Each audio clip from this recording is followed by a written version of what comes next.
Halo bro and sis, welcome to my channel.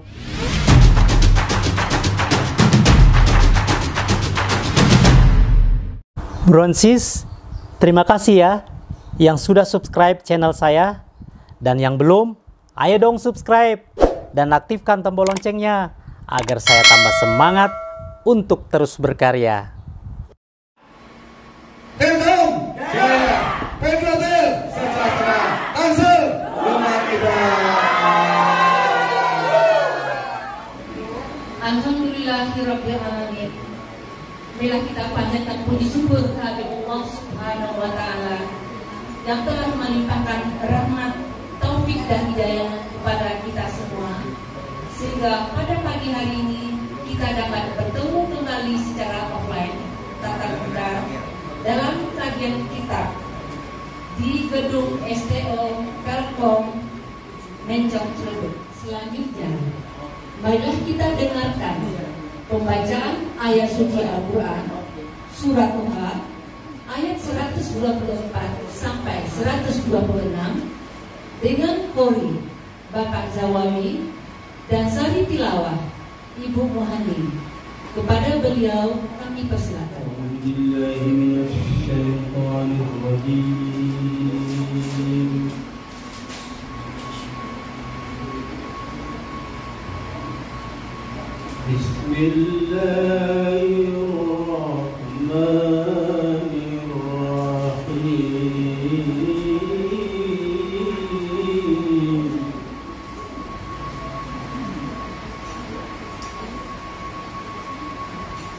ومن أعرض عن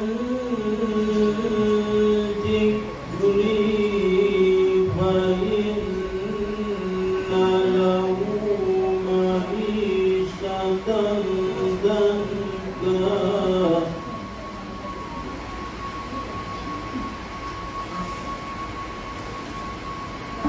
فإن له معيشة ضنكا ونحشره يوم القيامة أعمى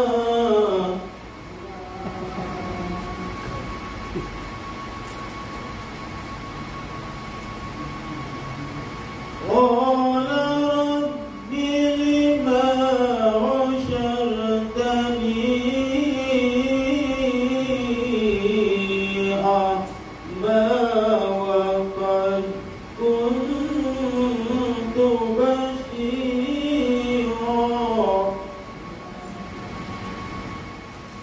قال كذلك أتتك آياتنا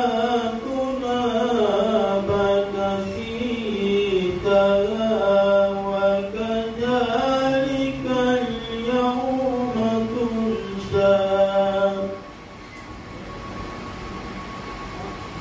قال كذلك أتتك آياتنا فنسيتها وكذلك اليوم تنسى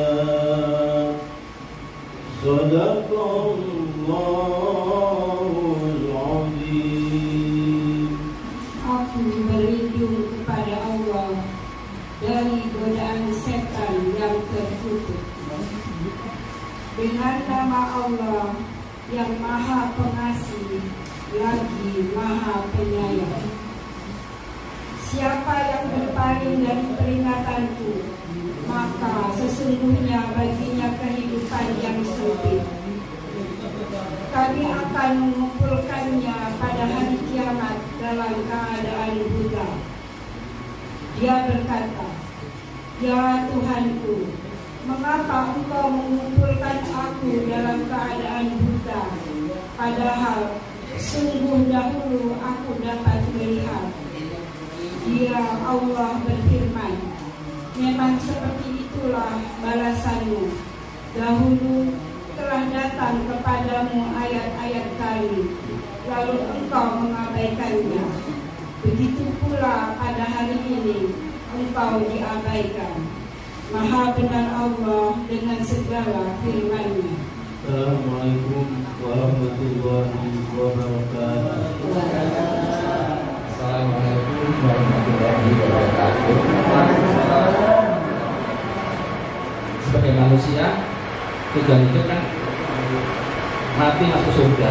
Kan gitu kan, bagaimana cara dapat mencapai tujuan hidup itu? Tentu kan ada langkah-langkah. Kalau kita beramal, ya kan, kita harus punya ilmu dulu. Harus punya ilmu, baru beramal. Bismillahirrahmanirrahim. Assalamualaikum warahmatullahi wabarakatuh. Makanya di pinggir sumur dan di pinggir sawah. Yang sekarang kita doakan hidupnya makmur dan makin berkah. Amin. Baik. Di sini gunung, di sana gunung, di tengahnya kebun kopi. Kita sungguh beruntung dipertemukan dengan Ustadz tidak boleh kembali. Bismillahirrahmanirrahim. Assalamualaikum warahmatullahi wabarakatuh. Tadi saya dengar Pak Suradi sampaikan bahwa umumnya sudah 60 ke atas. Maka di awal perjumpaan ingin saya berpesan kepada Bapak Ibu semua. Pesan dari Nabi riwayat Abu Hurairah untuk Bapak Ibu yang sudah 60 tahun ke atas. Sering kalau ditanya bisa datang enggak? Oh enggak bisa. Kenapa? Rasul sampaikan dalam riwayat Abu Hurairah, kata Nabi, wahai umatku, a'dzarallahu ila mri'in akhara ajalahu hatta balagha 60 sana. Rasul sampaikan, hai kaum muslimin, Allah berikan uzur kepada kalian untuk melakukan dosa sampai umur 60 tahun. Setelah 60 tahun ke atas, la udhurlah. Setelah 60 tahun ke atas, maka nggak ada uzur lagi untuk berbuat dosa. Maka saya masih ada uzur.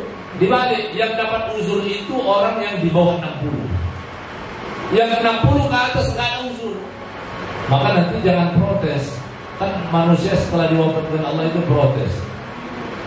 Minta agar dibangkitkan kembali, minta kesempatan kembali, dan dia mau melakukan perbuatan yang seharusnya Allah perintahkan. Maka Allah akan jawab, awalan nu'ammirkum ma yatadhakkaru fihi man tadhakkar. Dulu kan sudah saya panjangkan umur kalian. Ya baik, alhamdulillah. Alhamdulillahirabbil alamin. Wassalatu wassalamu ala asyrafil anbiya'i wal mursalin wa ala alihi wa sahbihi ajma'in, amma ba'du. Bapak Ibu yang dirahmati Allah Subhanahu wa taala, alhamdulillah pagi hari ini kita berkumpul kembali dalam suasana yang insyaallah penuh keberkahan dari sisi Allah Subhanahu wa taala. Dan insyaallah kita dalam majelis yang penuh hikmah ini akan membahas terkait tentang menata kehidupan. Pertama yang perlu kita ketahui bahwa orientasi kita dihidupkan itu apa? Bapak Ibu, kalau saya tanya, kita punya kesempatan hidup dan mati berapa kali, Pak? 1. Hidup berapa kali? 1. 2. Mati berapa kali, Pak? 2. Pertanyaan berikutnya, duluan mati atau duluan hidup? Duluan mati atau duluan hidup? Mati dulu baru hidup. Sudah dimatikan kita dulu di alam rahim. Maka Allah sampaikan berfirman, kesempatan hidup dalam surat Ghafir ayat yang 11.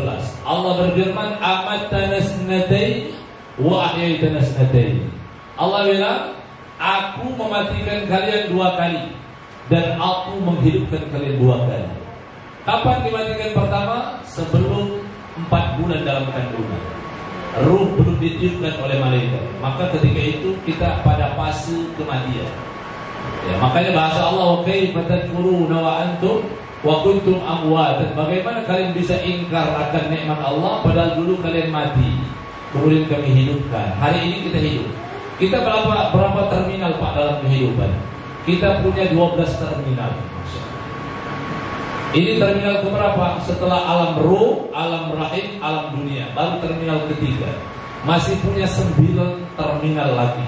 Dan semua terminal setelah kehidupan lebih lama daripada terminal-terminal yang kita lewati sudah. Kalau Allah, alam kubur, alam kebangkitan, alam mahsyar, alam mizan, alam hisab. Belum lagi terakhir adalah penentuan siapa yang dapat syafaat dan siapa yang tidak dapat syafaat. Penentuan siapa yang dikasih izin menjalani sirat dengan cepat, dengan lambat, dan siapa yang selamat dan tidak selamat. Terakhir baru penentuan surga neraka. Masih jauh neraka surga itu. Masih jauh, wallahi alaihi. Maka penting sekali kita menata ulang tujuan hidup kita. Maka orientasi pertama, kita perlu tahu bahwa ketika Allah bilang, ya ayyuhalladzina amanu taqullaha wal tanzur nafsum ma qaddamat laghad. Ini dalam ayat ini surat Al-Hasyr. Dalam ayat itu Allah menggunakan kalimat ya, huruf harfun nida dalam bahasa Arab. Harfun nida itu digunakan, ada fungsinya ada sekitar 13 sampai 14 fungsi harfun nida, panggilan dari Allah. Bu, Allah sudah memanggil kita? Apakah Allah sudah memanggil kita, Pak? Kapan Allah panggil kita? Kalau saya tanya, berapa jumlah panggilan Allah untuk manusia? Allah punya panggilan untuk seluruh hambanya cuma satu. Kemana tujuan panggilan Allah? Kemana? Ke surga Allah SWT. Itu surat Yunus. Allah sampaikan, wallahu yad'u ila daris salam. Dia telah menyeru kalian ke Darus Salam, rumah kampung damai. Di mana kampung damai? Di surga Allah Subhanahu wa taala. Kalimat berikutnya, wa yahdi man yasha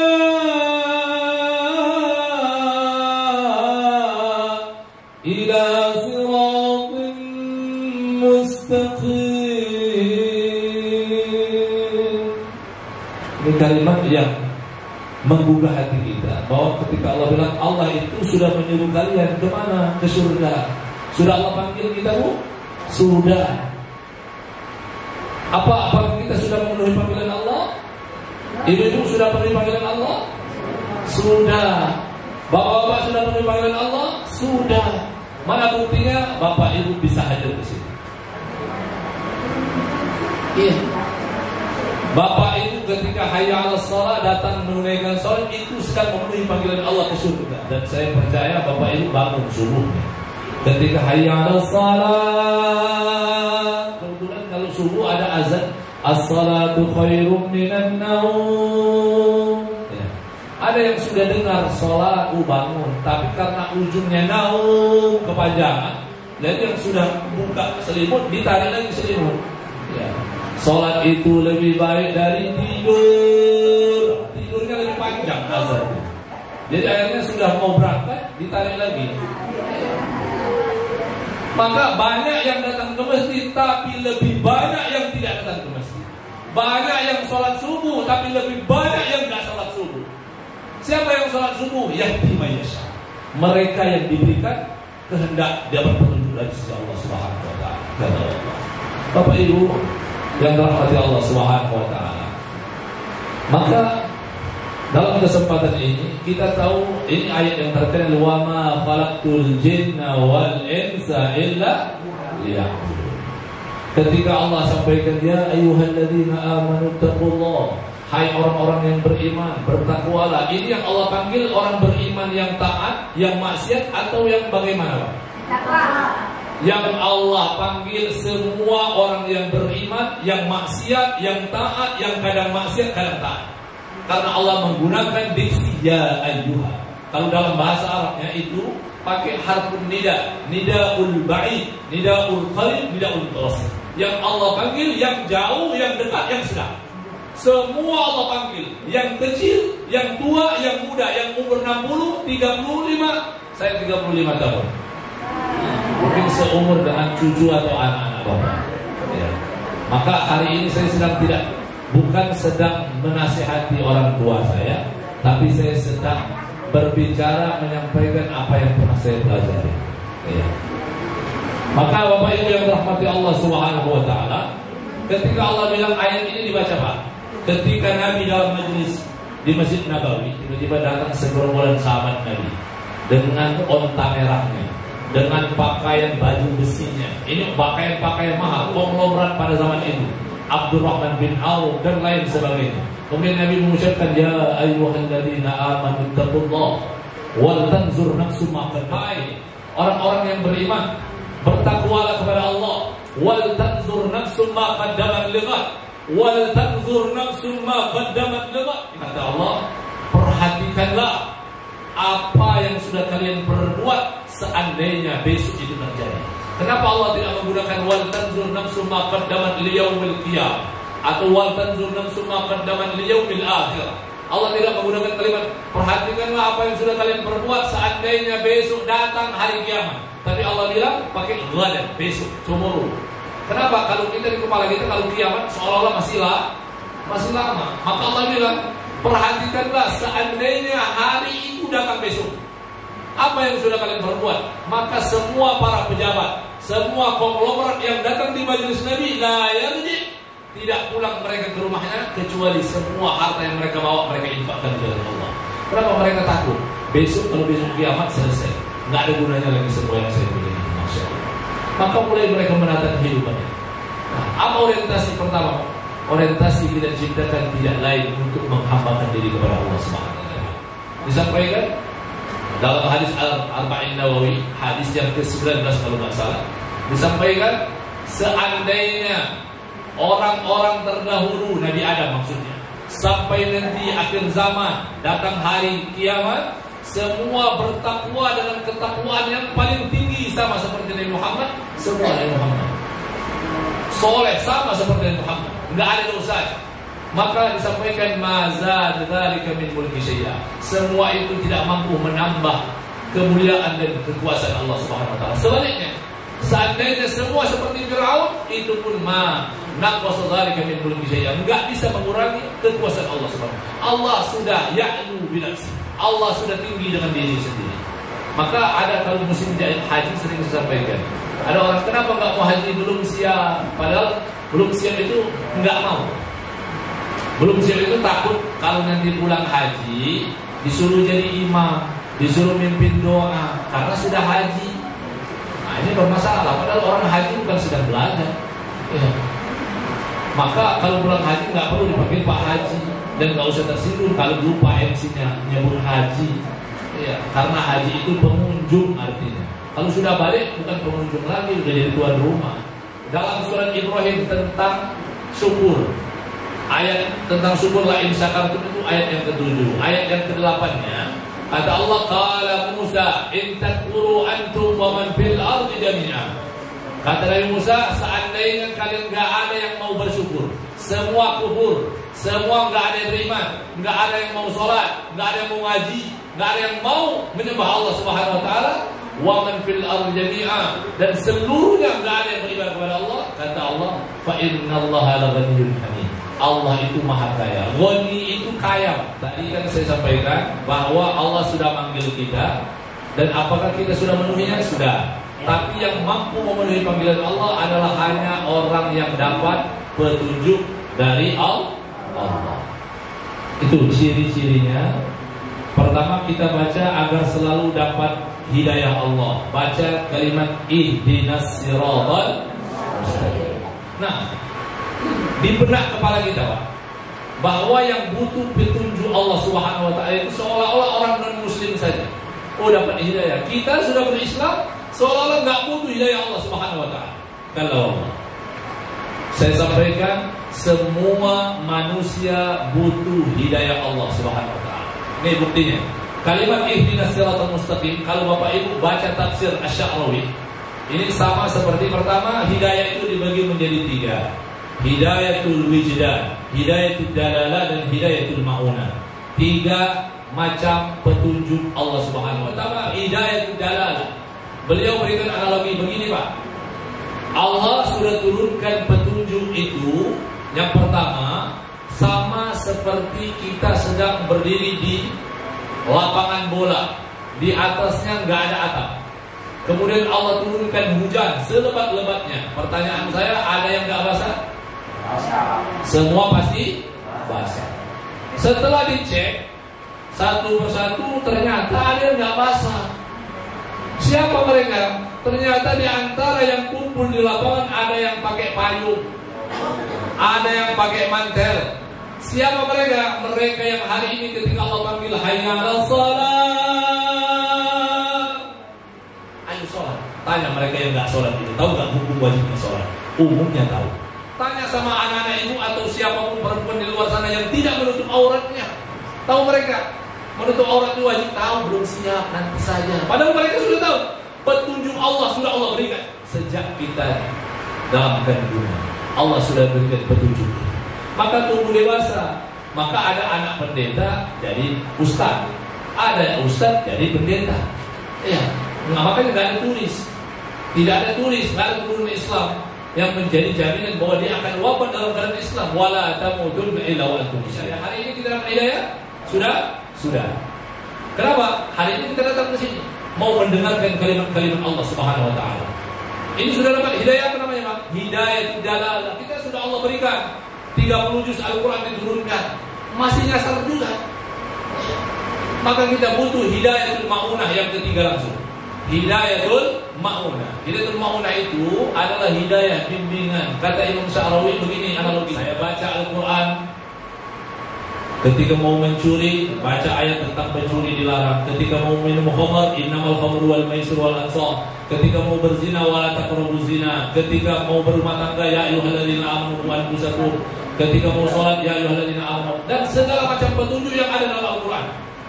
Maka kita butuh bimbingan Allah.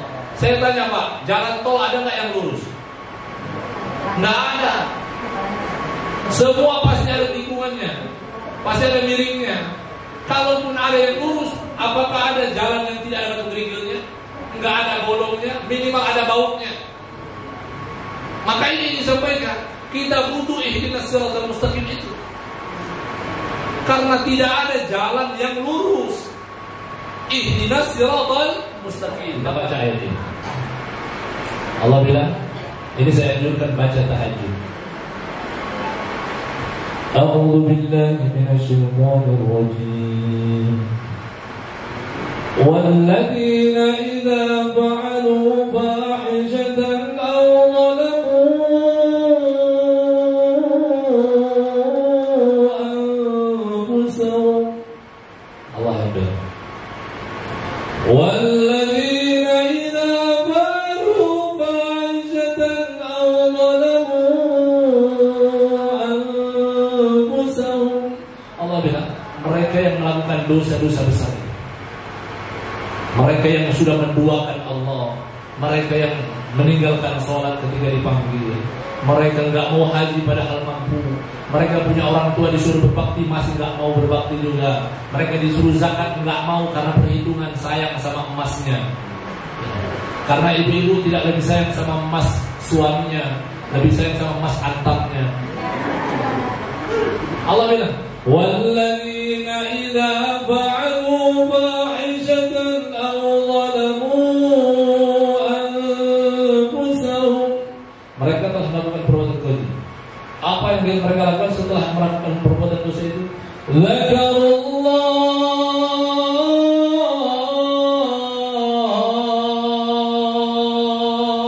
Mereka sebut nama Allah.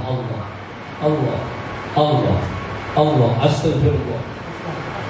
Fastaghfiru li dzunubihim. Mereka mohon ampun sama Allah. Kalimat berikutnya Allah bertanya dan suruh kita bertanya. Wa may yaghfiru dzunub.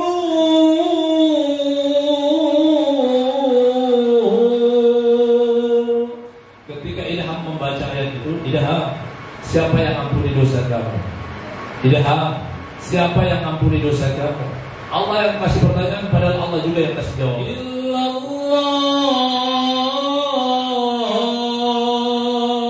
Lalu kemudian Allah kasih jawaban. Tidak, siapa yang kasih ampunan sama kamu kalau kamu berbuat dosa tadi? Maka Allah bilang, tidak ada kecuali aku. Allah bilang, kalau kamu sudah bertaubat mengucapkan itu, Allah bilang, ulaika jazaohum maghfiratun min rabbihim. Allah bilang, karena kamu sudah bertaubat, kamu sudah minta ampun, kamu sudah mengakui dosamu, maka aku ampuni. bagi kamu adalah maghfirah. Sudah diampuni enggak cukup, kata Allah, aku kasih bonus. Wa jannat, Allah kasih jannat. Sudah aku siapkan ini surga. Satu surga enggak, Allah bilang enggak, bukan satu surga. Allah pakai kalimat jamak. 8 pintu surga Allah berikan untuk orang yang bertobat atas dosa-dosa. Bicara sakaratul maut, kan bahasanya wala tamutunna illa wa antum muslimun. Allahumma hawwin 'alaina fi sakaratil maut. Allahumma hawwin 'alaina fi sakaratil maut. Allahumma hawwin 'alaina fi sakaratil maut. Ya Allah, ringankan kami dalam menghadapi sakaratul maut. Ini yang menentukan husnul khatimah atau tidak. Pertama, malaikat Israel akan datang dari ubun-ubun, mencabut. Ketika enggak bisa, maka dia akan datang lewat kaki, ujung jari-jari. Maka mentalkin itu, kalimat talkin pelajaran buat bapak ibu mungkin yang belum tahu. Yang sudah tahu mengingatkan kembali, talkin itu cuma satu kata, tidak istighfar, astagfirullah ya. Tidak istighfar, astagfirullah, bukan.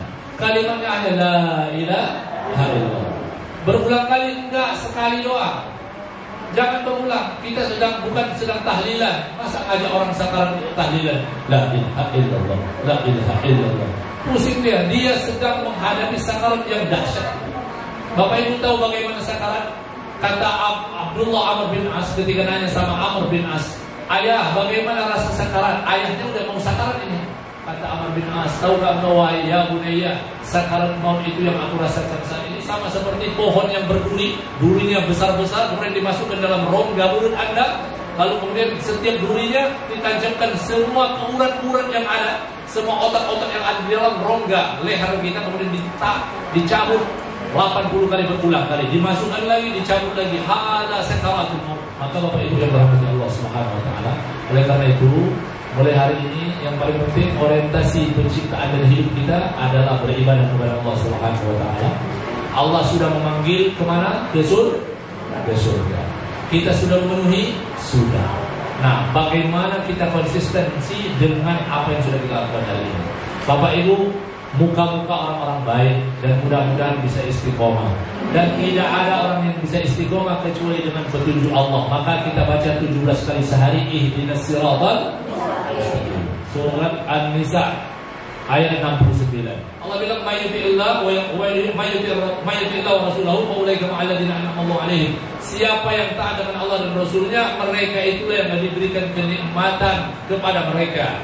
Siapa mereka? 4 golongan, minan nabiyyin wasiddiqin wasyuhada wassalihin. 4 golongan ini tidak semua kaya. Nabi-nabi itu banyak yang miskin. Nah, maka Bapak Ibu yang dirahmati Allah, kalau kepengen dapat hidayah Allah, dan ciri-ciri orang yang dapat hidayah Allah adalah orang yang sedang taat kepada Allah Subhanahu wa taala.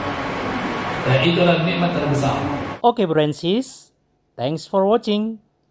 Jangan lupa subscribe, like, comment, and share. See you next video.